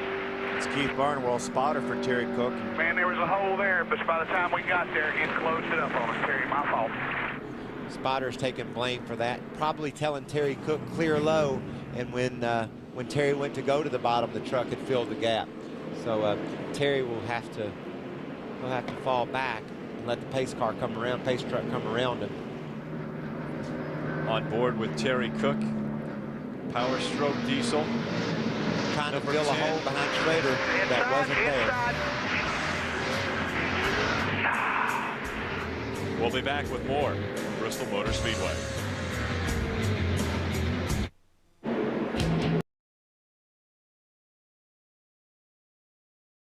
Coverage of the NASCAR Craftsman Truck Series O'Reilly 200 on Speed Channel is brought to you by O'Reilly, by Federated Auto Parts Stores, professional advice, brand names, and by the all-new Toyota Tundra Double Cab, not just big, life-sized.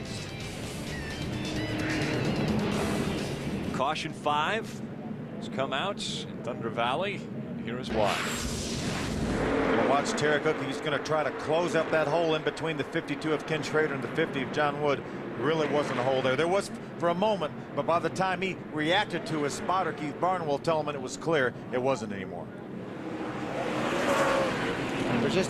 There's a few times during the course of a race at Bristol, you've got to make a decision that is split second. And sometimes you get by with it, and sometimes you pay the price. And you can see there Terry Cook paid the price. John Wood, the 50 truck, is going to have a little bit of damage because he got into Terry during that incident. So he's going to have a little bit of damage with his front. Here we go from his onboard. Inside. Listen to that motor. He just revved that thing up and kept it out of the wall. Yeah. So, just made the slightest bit of contact on the inside wall. Ray? Hey, Phil, 75 David Starr, they have decided they are not going to pit again. This is the set of tires they have. They came in there around lap 50, so they're going to go the distance. Their only big worry is Shane Meal right behind him there in that number 15. So Dave McCarty and the spotter Dan Cagle have been talking to David Starr and saying to him, keep your eye on that 15. He's faster, so if you have to, you can let him by. Wendy? The same goes for our leader, Mike Skinner. They do not plan on coming back in. The tires look good when they took them off at lap 52, and we're going back racing. Mike Dolan takes the pace truck back into the pits. Mike Skinner continues to lead. Carl Edwards took over the second spot from David Starr. And so Carl Edwards now tries to reel in Mike Skinner. Carl had a very fast truck. Remember, he started all the way back last because he spun out during qualifying and flat spotted his tires and had to change them. He started last. He's up to second. He had caught Mike Skinner. He had a lap truck of Andy Houston in between them when the caution came out. Right now, he's got nothing in his windshield but Mike Skinner. I'm just really impressed with the way that Shane Meal cut his way up through this field. He was last, 30, 40 laps ago. Now he's racing inside of David Starr and taking over the third position. Jack Sprague also making the move with Shane Meal going by David Starr. So Starr drops back at least to fifth. As we saw early when the Ken Schrader got hung out on the outside, the train just goes by. Carl Edwards now all over the back tailgate of the 42 of Mike Skinner. And he has some 40-lap pressure tires, right, Phil? He came in at lap 100 and worked his way through the field at the same time that Shane Meal did. So fresher tires on the 99 truck. Mike Skinner is a sitting ducks. Bill Lester had problems. We also see slowing down the number 1 of Ted Musgrave. So Musgrave has problems now with his Mopar Dodge, but no problems right now for Carl Edwards in the Super Chips 99. 40 laps to go, Michael. I don't think there's any way that the 42 of Mike Skinner can keep Carl Edwards behind him for 40 laps. And I don't think when Carl Edwards clears Mike Skinner, there's going to be any way anybody's going to catch him. That truck is wild fast. He can get it done right now. But he's got Shane Meal right now currently in the third position. There's a lap truck of Andy Houston in between Carl Edwards. Oh, crash on the back straightaway. David Reagan again having problems, and the 18 of Chad Chaffin involved in this one. Sorry. One of our top point men right there, Chad Chaffin, moved into the third position last week at Nashville. Really going to take a hit in the points with that incident. Caution number 6 has come out. We had 6 cautions last year, and then went the last 40 laps green flag. We'll see if that'll happen again. Live on Speed.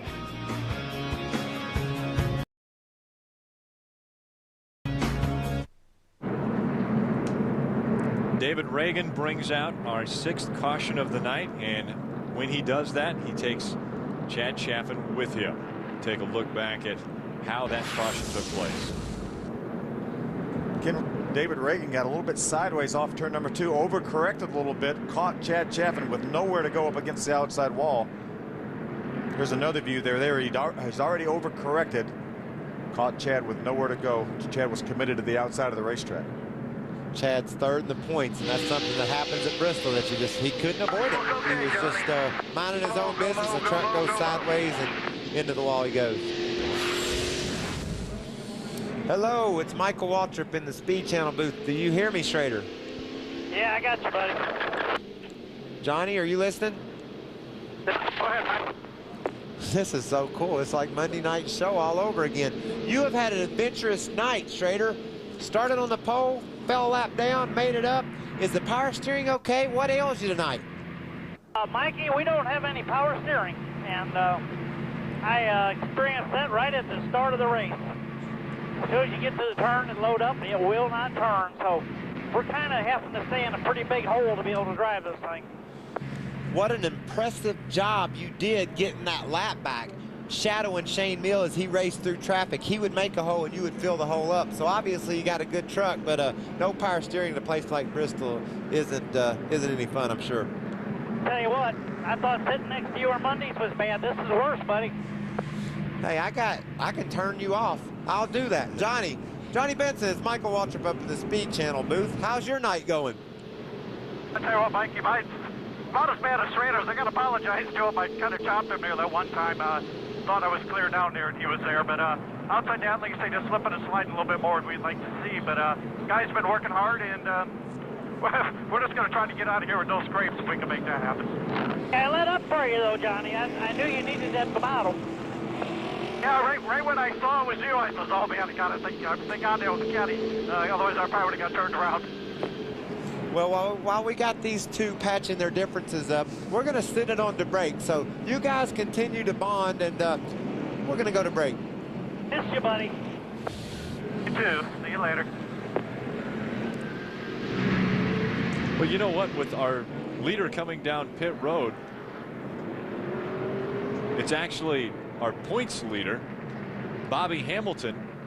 Is that an adjustment, Rick? I don't know. Let's find out, Ray. Yeah, absolutely, guys. They've been gambling here, saying, what do we do? Bobby said this truck was no better, so they wanted to put tires on it, so they bring it down here. Even though there's so few laps left to go, Hamilton was back in about 18th place, and he didn't feel like he was going to be going forward, so they made the decision here at the last second, let's put tires on. And Bobby Hamilton has told us time and time again he does not points race. He only races to win. And so if he didn't think he had a truck that was good enough to win this race, he was going to make changes. He does. We'll be back with more.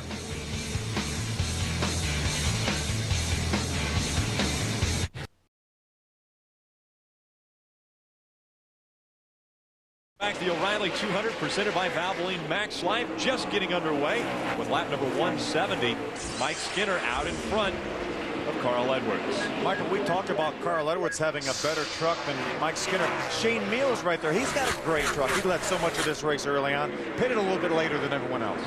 Both of these guys right on Mike Skinner's bumper have better tires than him, newer tires than him. So it'll be interesting to see if how long it takes. I don't think it's when. I don't think it's if, Phil. It's when these two get around Mike.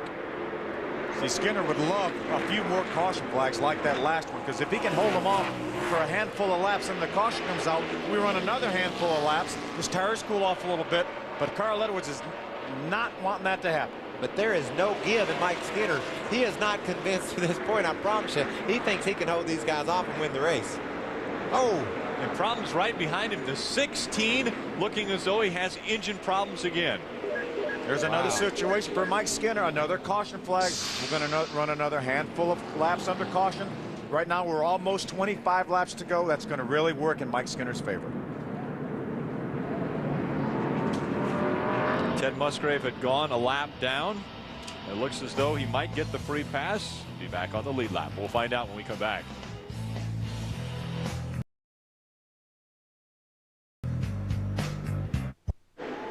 Coverage of the NASCAR Craftsman Truck Series O'Reilly 200 on Speed Channel is brought to you by Craftsman, the official tools of NASCAR and the NHRA. And by the all-new Toyota Tundra Double Cab, not just big, life-sized. back underway at Bristol Motor Speedway. Mike Skinner out in front of Carl Edwards, and it's just a matter of time before Carl Edwards is going to get impatient with Mike Skinner. Well, he won't want to pick on Mike too much. Michael return bump right there, a little bump. Didn't quite get underneath him. Another little bump. He knows that 15 truck of Shane Meal's coming. He's going to have to go, Michael. He's got him a hole there. Can he get in it? Yes. Side by side as they go down the back stretch. Carl Edwards takes over the top spot, and here comes Shane Meal right behind him.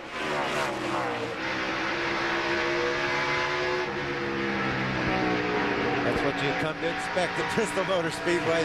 A little full contact auto racing. I think, Michael, this was a situation where a little bit fresher tires were the demise of Mike Skinner. The fact that he didn't have his fresher tires is those two trucks behind him. It looks like the strategy of going to halfway, Phil, pitting at lap 100 and using the race to split it in two halves was the best call. That's easy to make now. But at lap 40 when they pitted, it wasn't so simple. Carl Edwards putting some distance between himself and Shane Meal. And you had mentioned once Carl got by the 42 of Mike Skinner that no one may be able to reel him in. Well, we knew Mike Skinner probably wouldn't be able to stay up with Carl Edwards, but we thought that the 15 truck of Shane Meal, you know, he has just as fresh tires as Carl Edwards, and he was very, very good early on. So we felt like the 15 will be able to stay up with the 99. Wow. Take a look at the save John Wood makes here. Whoa. Golly, laid in the side of Rudeman and Bobby Hamilton, all three about crashed. He was on the outside of a three-wide battle coming off turn number 4 and saved that thing. This is a track where when the guys get ready to load them in the hauler at the end of the day, they don't look anything like what they unloaded them. Terry Cook still soldiering along. Terry's being shown 3 laps down in the 24th position.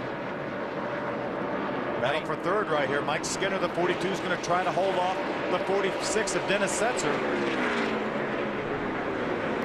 Quite the same situation. The 46 of Dennis Setzer on that halfway pit strategy, so he has about 50 lap fresher tires than Mike Skinner.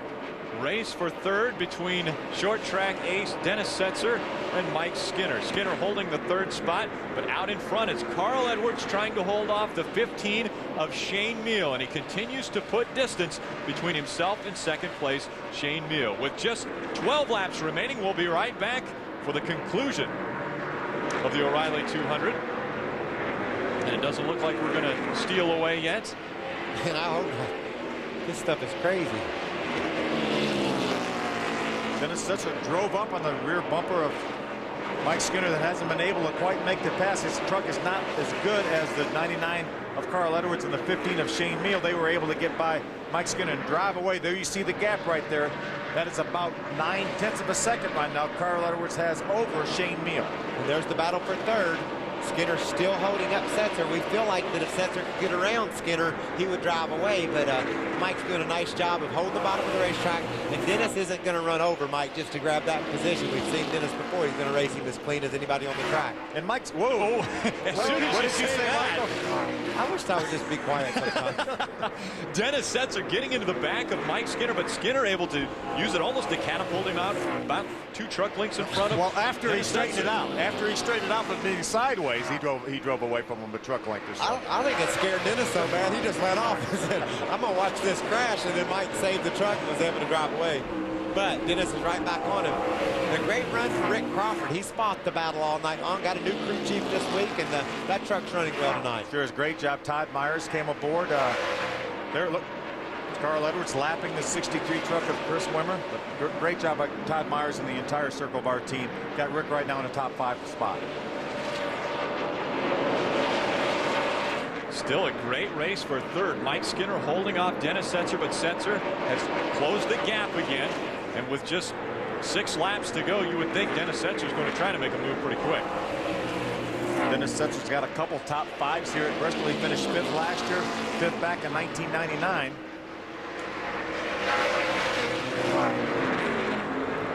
He would dearly love to get by Mike Skinner, because right now he's looking at that's 5 more points. Remember, our point leader Bobby Hamilton made a late pit stop on the last caution flag. He's currently being shown in the 15th position. So if Dennis Setzer can stay up in the 3rd or 4th spot, he's going to make a pretty nice gain on Bobby Hamilton. Right in front of Carl Edwards, our leader. We've got the 13. And look at this, a spin. This was for 3rd between Dennis Setzer and the 42 of Mike Skinner. We heard contact again. Dennis Setzer, he's trying to get going, but can't quite get going right there. He must have a flat tire in the rear. Look like he can turn. Back up. You got plenty of time. Go hard, go hard, go hard, go hard, leader. 3-9. Wow. Unbelievable. We were just talking about Dennis Setzer making a nice gain in the points. Not going to happen tonight. We were also talking about Dennis Setzer not getting into Skinner. It'll be interesting to see how much of a hole he had. There he gets beside him. He's right almost up to his door. Oh, wow. Mike Skinner comes down the hill. Around they go. If this wasn't inside of 5 laps to go, that accident would have never happened, Michael. Mike tried to just squeeze his room, squeeze as much of the racetrack as he could down. And Dennis ran on the apron, got sideways, and spun out. That's exactly what happened to me up at IRP when I drove a truck race a couple of weeks ago. You get down underneath the guy, and you try to keep your truck off of him, keep from running into him. You wind up spinning yourself out. John Wood had just dropped a lap, but he will not get the free pass because we're inside of 10 laps to go in this race. We'll have green, white, checkered when we return on Speed Channel.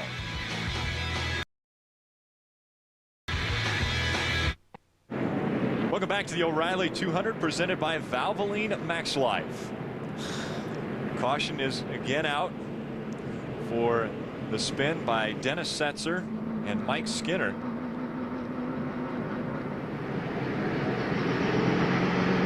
And this will be a little bit different for the Truck Series. The Truck Series was used to running a green, white, checkered, and if there was problems on the first lap of that, they do it again.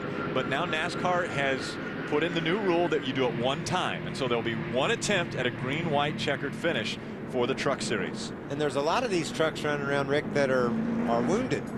We saw Rick Crawford get a piece of Mike Skinner, so that's 2 trucks right there in the top 10 that have some damage.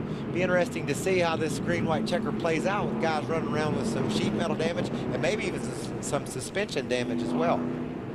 Yeah, Rick Crawford, I think definitely you see there's a lot of damage on the right front of that truck right there. The left side looks pretty good, but the right front has some pretty considerable damage. Again, we're going to have a green, white checkered.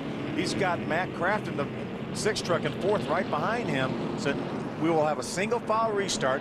All the lap trucks will be behind all the lead lap trucks, so we will have no lap trucks in the way. But Rick Crawford's going to have to try to keep the 6th of Matt Crafton down. There you see the right side damage, quite a bit of damage. Look, you see his front balance dragging the racetrack there.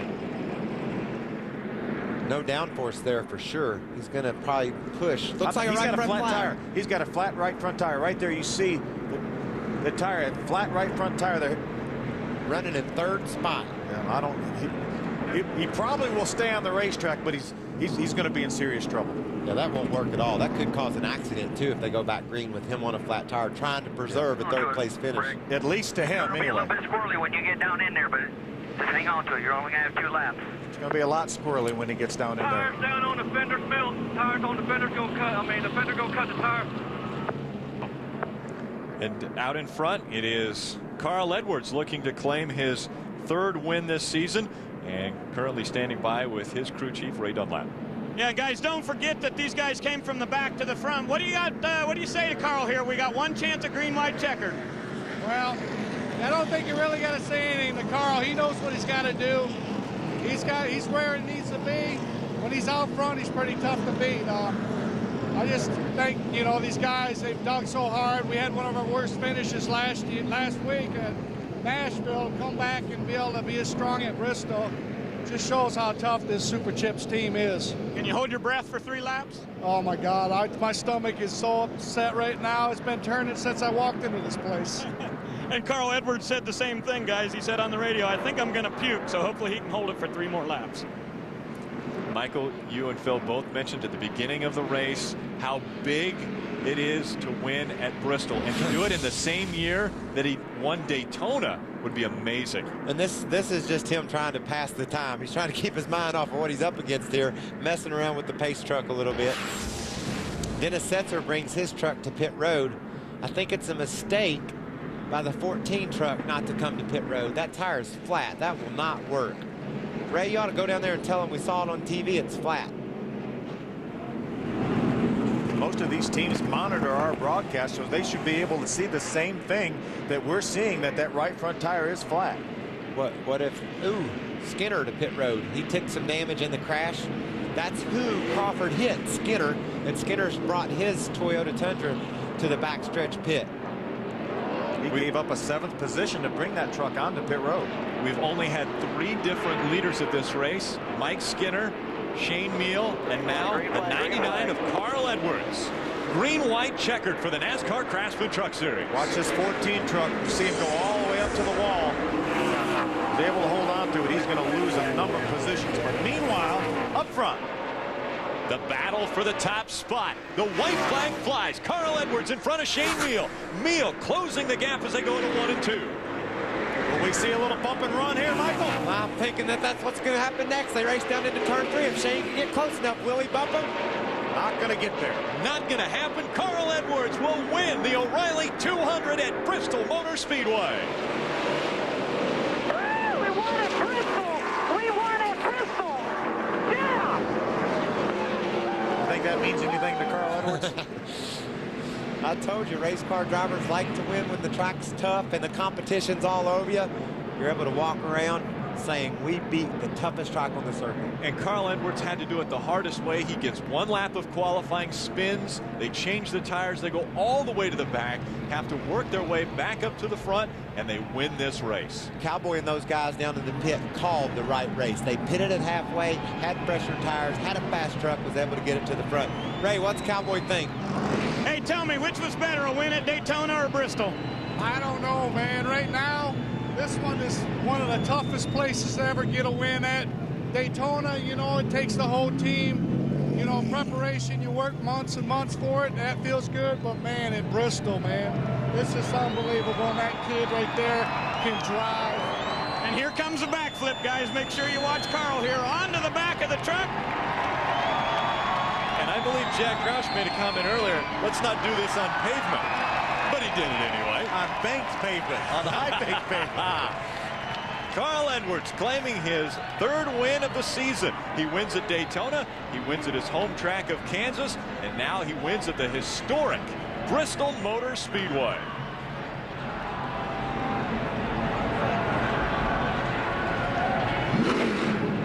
Now let's have some victory donuts. You want to?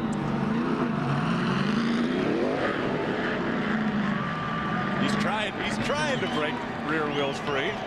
Do you think there could be a happier person right now? Even with, I mean, his first Nextel Cup race last week, he finishes in the top 10 in Michigan. Incredible performance. He comes right back, 3 days later, and wins at Bristol in a truck.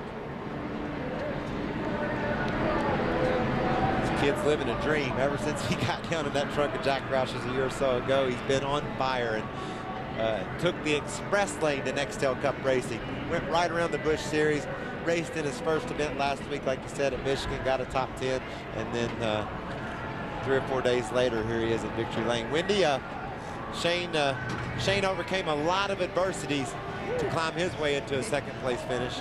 A big smile for Shane Meal. Shane, we saw that you raced Carl Edwards pretty clean, and I heard right before that green-white checkered, you said, I hate this.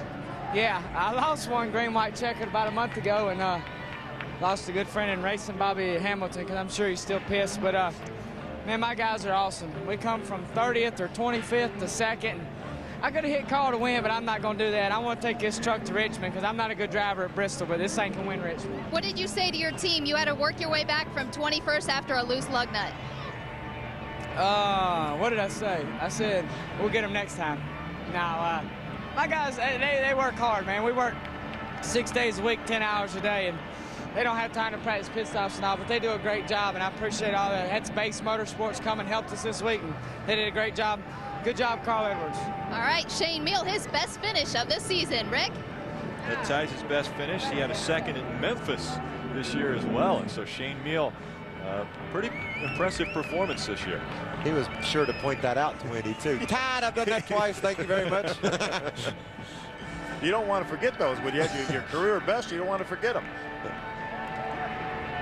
Currently standing by with Matt Crafton, who had his 13th top 10 finish of the season. Woody Norris. Matt Crafton and crew chief Wally Rogers said at the beginning of the weekend, we bring our best trucks every week. You weren't scared about damaging your truck at Bristol. Tell us about your race. Thing was tight all night. I mean, if this thing would have been right, we would have killed them. I mean, we'd just been fought tight. I mean, had good pit stops, got back in the back a little bit and fought through. Had to use chrome horn every once in a while, but this whole GM Goodwrench team, they know we're for real now. All right, that's Matt Crafton, his 4th top 5 of the season. Let's go to Ray Dunlap in victory lane with Carl Edwards. All right, Carl Edwards gets in here. This is win number 6 for him, and that takes Roush Racing to 36 all-time wins in the NASCAR Craftsman Truck Series. These guys do it a lot of times when they change the engine and come from the back, but hey, Carl, how tough? Tell me, how tough was it coming from the back of the field at one of the hardest racetracks we go to? I don't know that it was tough, but it was as much fun as it was tough. I can't believe Shane Meal and I finished 1-2. That guy is the man. We've been playing racquetball together. I beat him pretty bad. I was worried he was going to get me back there, but man, Mike Skinner's a class act. This series is just a blast. I mean, I'm having a blast. Tell me about your week to go to Michigan, start your first Cup race, and have such a great thing there. I know you say it all the time that you're living the dream, but I mean, you got to be overwhelmed. I'm overwhelmed. I'm an average kid from Central Missouri, and I'm getting to do some great things because of great people, and I can't thank everybody enough. Mike Mittler, Jack Roush, Timmy Cahoose, Kenny Schrader, Roger Mosier, Howard Hall, everybody back in Columbia, Missouri, or anywhere near there. This is a dream come true. Well, you gave him a great show. Carl Edwards gets win number 6 here tonight at Bristol. Carl's mom coming in and congratulating him. Our points after 16 races. Bobby Hamilton holding on to the top spot. Dennis Setzer dropping a few more points to 99 back. Carl Edwards gaining a few points on Bobby Hamilton with this win tonight. Here comes Carl. And then watch him. Matt Crafton moving to 4th. Chad Chapman was holding on to the 3rd spot, but the problems that he had with David Reagan early on drops him down in the points lead. Carl Edwards claiming his 6th career win in the NASCAR Craftsman Truck Series and only his 48th start.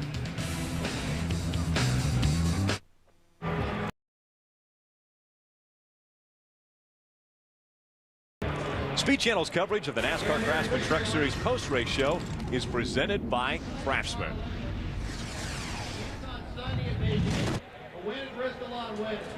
Standing by with Robbie Gordon is Wendy Norris. It's been 7 years since Robbie Gordon stepped into a truck. A great finish for you tonight. How much fun did you have out there? I had a good time. You know, I don't have a lot of experience around Bristol, so this will definitely help us roll into the Busch race tomorrow with the Fruit of the Loom Chevrolet.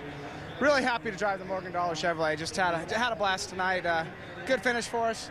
I'm surprised those guys stayed out on old tires. That was pretty impressive. I thought with us pitting about 102 to go that we'd be the first car or one of the first cars on new tires. And Shane Meal was on it there. He got by us, and I thought he was a little aggressive. We might have something for him at the end after the other guys ducked off. But had a good time tonight. We know this all-star program with Chevrolet was just a one-race deal, but can we expect you to see you in a truck anymore this season? I don't know about this season, but you never know what happens next season. You know, we're getting to that time in the year where it's silly season, and who knows? Crazy things could happen, and I could end up in a truck. You never know. All right, that's Robbie Gordon. He came down pit road, did a little burnout for his crew. He said it was a thank you. Rick Allen. Well, the Axiom Chevrolet coming home in 5th, or 4th actually, and that was one of the Cup drivers that were in the field today. Kevin Harvick, another Cup driver, coming home in 5th, right behind Robbie Gordon. So fairly impressive performance, but we see Matt Crafton finished in front of his owner, Kevin Harvick. That's a strong Childress ties throughout the top 5 there. 3 trucks in a row with his power under the hood. Good night for those guys. I believe Ray Dunlap is standing by with Mr. Harvick.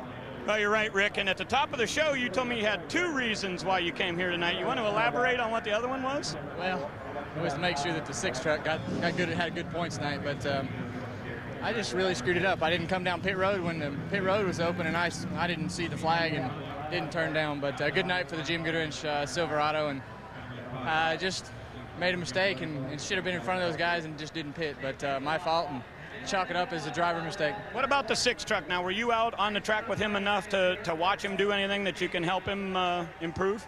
I think they did it. I mean, they did a real good job. I mean, they played their strategy right and paid attention to the flags and did what they had to do to finish up front. Drove aggressively and did what people expect people to do in that Goodwin truck when they come around here. So it was a good night for Matt and Wally and all the guys. You doing all 3 races this weekend?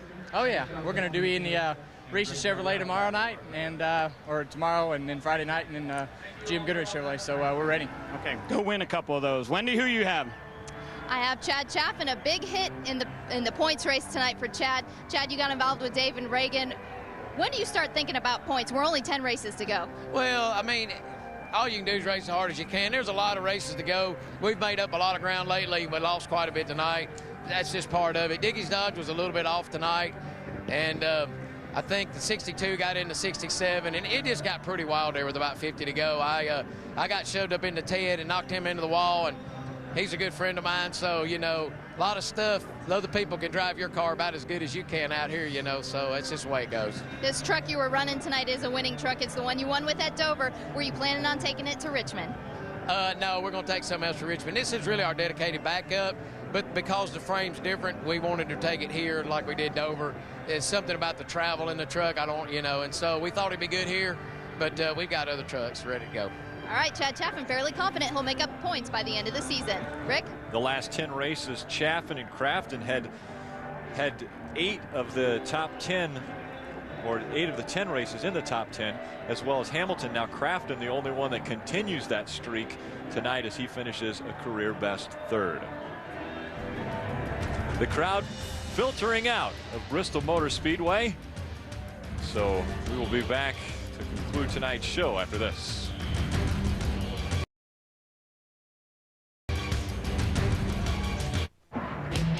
Speed Channel's coverage of the NASCAR Craftsman Truck Series post-race show is brought to you by Craftsman, the official tools of NASCAR and the NHRA. Standing by with Steve Park, Ray Dunlap. Well, thank you, Rick. We were just talking about pit strategy a little bit. Now, you guys came in at lap 50 and then again at 150.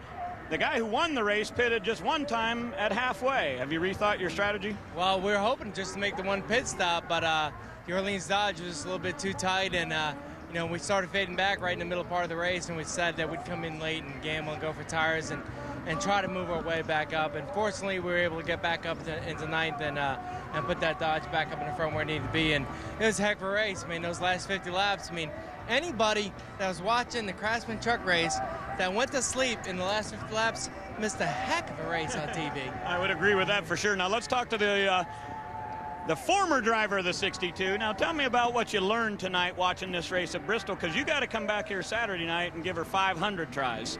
Besides Steve Park's the man? Yeah. Oh, no, just pit strategy is a big deal here. We always know that. Fresh tires look good and keep the thing on the bottom. When Steve was able to keep it on the bottom, which is what Shane Wilson always screams at me, you're fast, and the guys can't get by you, and that's what happened to us early. But Steve did a hell of a job, and man, when it's time to beat your way up to the front at Bristol, it's Bristol. You just start beating him. I loved it, man. I was fired up. He looks like the man. I was having so much fun down there. We all had a pretty good time. Now let's see who Wendy's caught up with.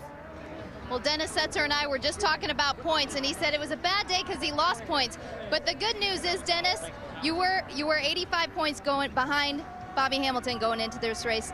Now you're 99 points, so not that bad of a day because you only lost 15 points, but tell us what happened on that last caution. Well, we were racing hard. Our little Silverado was pretty good. We got some tires pretty late in the race right there and come back up through the field, and some trucks decided to stay out a long time. They were kind of out in front of everyone and getting bounced around a little bit. I chose not to hit them or knock them out of the way. Got underneath them clearly and just got spun there towards the end. Got pushed down the apron and spun out. All right, Dennis Setzer disappointed with his finish, but I'm sure he'll make up points by the end of the season. Let's go to Ray Dunlap. Hey, Wendy, let's talk to one of the guys who only pitted one time. Lap 50, you came in. Now that you review that, was that the right choice?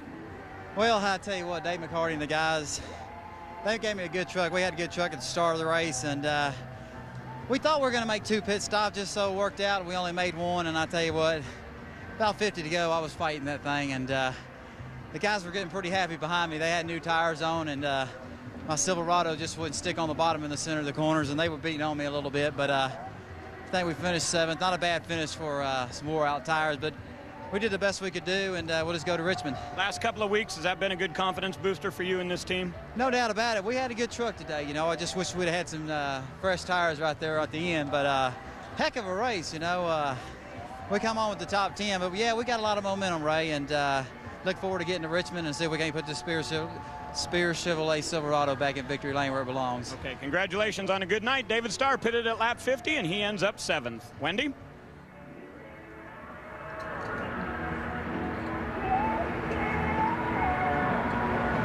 Technical problems there with Wendy Norris's microphone as she was trying to talk with Bobby Hamilton. Carl Hamilton and his mother in victory lane, holding on to that trophy, and I'm guessing that that's probably one of the prize trophies in your trophy cases as well. That's exactly right. It's a place that you just want to do good at. You know, everybody marks this race as an event that you want to bring your best stuff and go home with a victory, and Carl was able to pull that off. Michael, I don't have all that many trophies, and this is one of them that I do have, and I like it a lot. Carl Edwards bringing home the 2nd victory for Ford at Bristol Motor Speedway for the trucks. 2 manufacturers have won here. It's been Ford and Chevrolet. And standing by with a Dodge driver is Wendy Norris. We're going to try this again. Bobby Hamilton, you finished 12th tonight. A decent finish for the way the race went, and a good day in the points. Yeah, well, I guess I hadn't really asked. I knew that something happened to Dennis there, but I felt like something would happen up front at the end. You just get the feeling these things. So, but the things got tight on us early getting off. It wasn't a big deal. We made an adjustment. Then we got into a skirmish in the front straightaway and knocked the front end out. But lap time-wise, the thing was actually a little quicker than most anybody on the racetrack right there at the end. I know Skinner had a problem, but they got the guys again got me probably a top 5 truck lap time-wise, even though it was tore up. So another good night for Square D Dodge. This is the same truck that your son Bobby Jr. ran at Nashville. You named it Mini-Me. Now you actually did some testing earlier this week at Talladega. What did you learn? We was actually just doing a deal with Dodge on some Daytona stuff. And we just carried that thing down there, and it actually run pretty good to be a short track truck. So we're thinking about carrying it back to Daytona next year. So our stuff's very versatile, but Bobby Jr. done a good job with that truck. We was excited about bringing it here, and we felt like it's going to be a good piece here, but, you know, he's better than I am anyhow, so we'll accept that. All right, Bobby Hamilton Sr. gives a little bit more pat on his points lead in the championship race. Rick? Well, Bobby Hamilton now, for the 3rd race in a row, will be our points leader as we take a little bit of a break. Well, Craftsman's always on the cutting edge of technology when it comes to tools. Tonight we want to spotlight another important piece of equipment that Craftsman makes available to all of us in the Craftsman Tool Tech.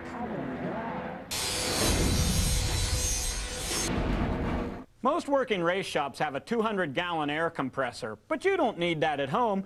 You need this unit right here. It's made by Craftsman, and the great thing is it's portable. So if you want to work on your car, it'll work there. If you want to take it into your shop to run your tools, that's fine too. What I really love about this unit is it's 150 PSI. Most compressors of this size only have 125 PSI, and this unit right here will more than double your run time on your air tools. The best thing is it's Craftsman, made in America, and guaranteed forever.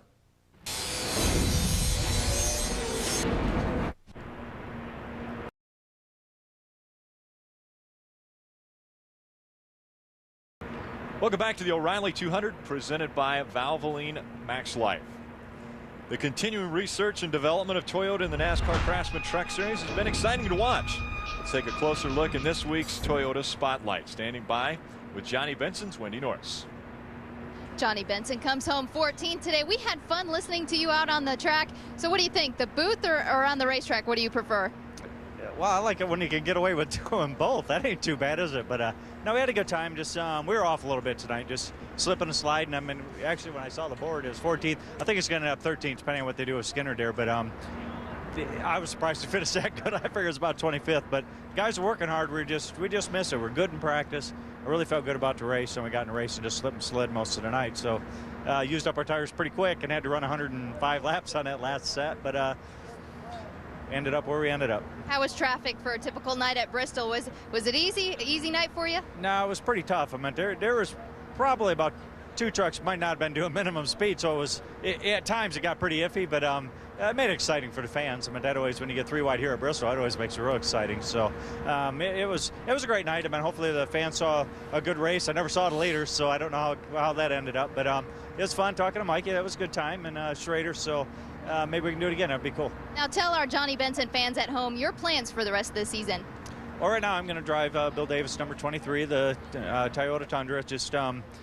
Just playing, right now for me, but it's been having a lot of fun. I mean, the Truck Series is a great time, and the guys, like I said, are working hard, they're doing good, and it just, like I said, we're just off a little bit today. All right, that's Johnny Benson having fun out here in Bristol. Take a look at the unofficial results for the O'Reilly 200. Carl Edwards, his 3rd victory of the season. Shane Meal with his second place of the season. Ken Schrader rounding out the top 10. I bet you his arms were sore. Great run by Hank Parker Jr., 6th place run here. And you say Ken Schrader's arms were sore.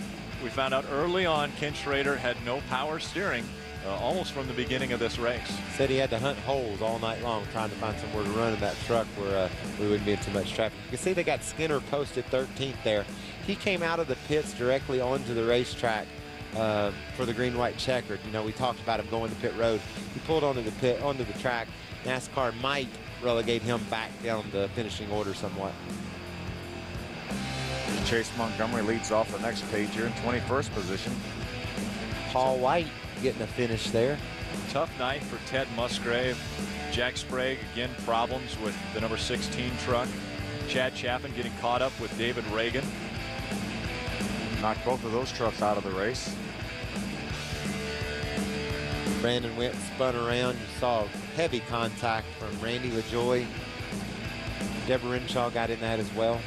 Brad Teague, another one of the drivers, going to attempt triple duty this weekend. He's also going to run the Busch race and will attempt to qualify for the Nextel Cup race here on Saturday night. Typical short track racing, Bristol Motor Speedway, a lot of bumping and banging. And the NASCAR Craftsman Truck Series sees another green-white checkered finish. Carl Edwards comes out on top.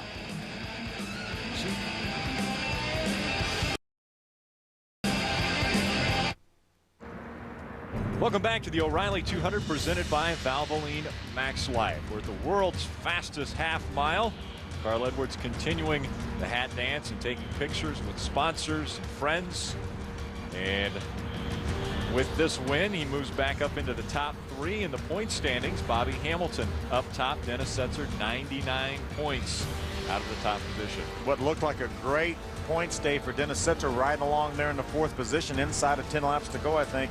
Makes contact with Mike Skinner trying to take over the 3rd position. Ends up losing some ground. Probably would have gained about 40 or 50 points on Bobby Hamilton, but wasn't to be. This point standings race takes different twists and turns, not only every week, but in the middle of each race. You think here comes Setzer. Hamilton winds up extending his lead. Carl Edwards is coming, however. Next race, Richmond International Raceway. That's the 9th of September. Again, another night race, and Michael, you'll be joining us again. Yeah, I love this stuff, man. This is going to be good times to go to Richmond and watch that race there. Fresh pavement at that track, so these cats will have a bit of a different setup they'll be looking for when they head to Richmond next week. Has there been much testing on that racetrack since the new pavement? Well, we raced the new pavement in the spring, and the stuff just seemed to come in really well. Phil, immediately you could run 2 and 3 wide like it had been there forever. So I think it'll just be that much better when we head back this time. But it definitely seemed to take a little bit different setup than what we'd run there in the past. Nearly 70,000 fans on hand earlier for the start of this race. When you come to Bristol Motor Speedway, you expect to see some tight racing, bumping and banging, and that's exactly what we saw tonight. Chad Chapman being taken out by David Reagan. John Wood getting bumped around late in the race. Dennis Setzer and Mike Skinner shooting for the 3rd spot, getting spun around. But it was Carl Edwards claiming his 3rd victory of the season, the 3rd time we've seen that backflip this year, and the 6th time in his career. Carl Edwards on top at Bristol.